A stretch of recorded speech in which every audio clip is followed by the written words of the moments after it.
Comment est-ce qu'une association comme la FPCN peut dealer, je dirais, avec ses donneurs d'ordre pour établir vraiment sa politique technique? Parce que là, on dit simplement, bon, il faut établir une politique technique, mais vraiment, comment est-ce que vous avez des recommandations pratiques et pertinentes, je dirais, sur l'élaboration et ce deal avec les donneurs d'ordre?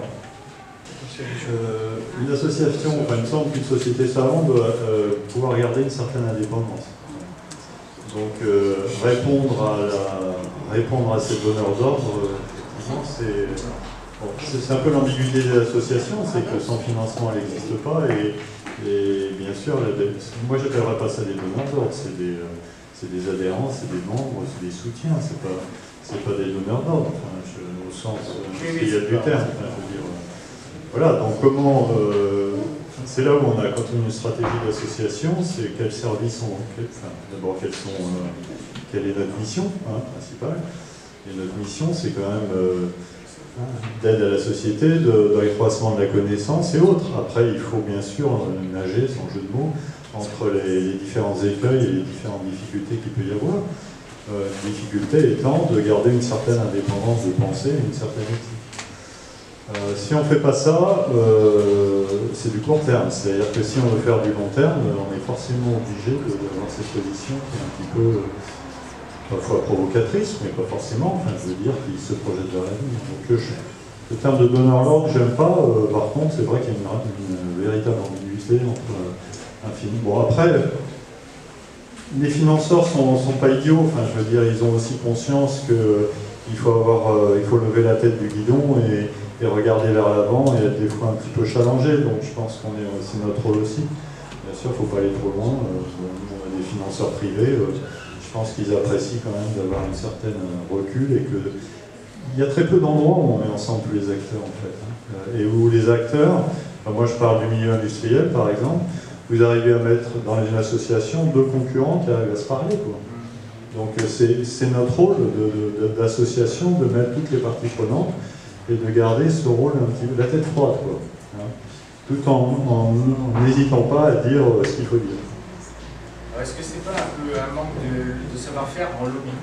Comme par exemple, il y a beaucoup d'organismes, ou d'associations comme À l'Envie, etc., qui font du lobby auprès de l'ANR ou autres.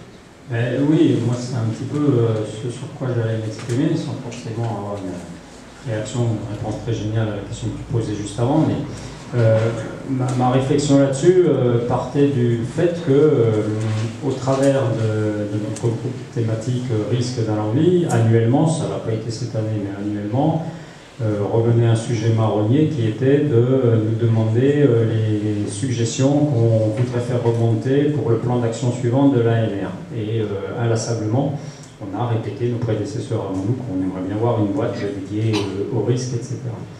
Et on le faisait entre nous. Et je suis assez convaincu que quelque part à la DNRI, au CGDD, il y a quelqu'un à qui on demandait aussi son avis par rapport à ça. Mais on n'en parlait jamais entre nous. Donc bon, c'est notre responsabilité commune de ne pas nous être rapprochés pour ça.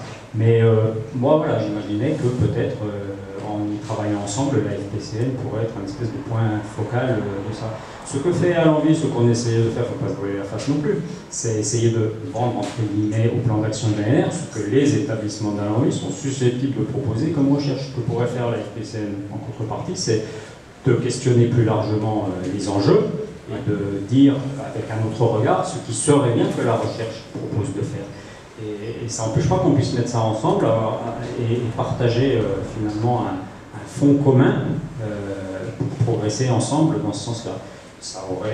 Cette réflexion-là aurait l'avantage de questionner nos organismes sur les programmes à mettre en place, les réorientations éventuelles programmatiques vis-à-vis de l'activité. Voilà, c'était juste ça que c'est déjà pas mal. Je vais réagir. Peut-être juste compléter très rapidement. Pour ce qui concerne H2020, en fait, il y a toute une procédure de préparation de nos appels, ce qu'on pourrait appeler procurement, où en fait les experts de certains sujets sont invités. Enfin, nous on avait été invités sur les questions d'innovation frugale qui n'ont pas forcément à voir directement avec les questions du risque.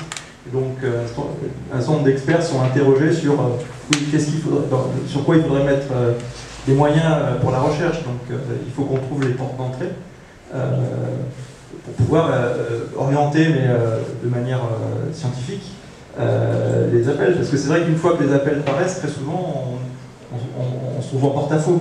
Ils ont été déjà pré-mâchés, donc voilà. Je connais pas par contre pour les nerfs, mais je crois que c'est le même principe.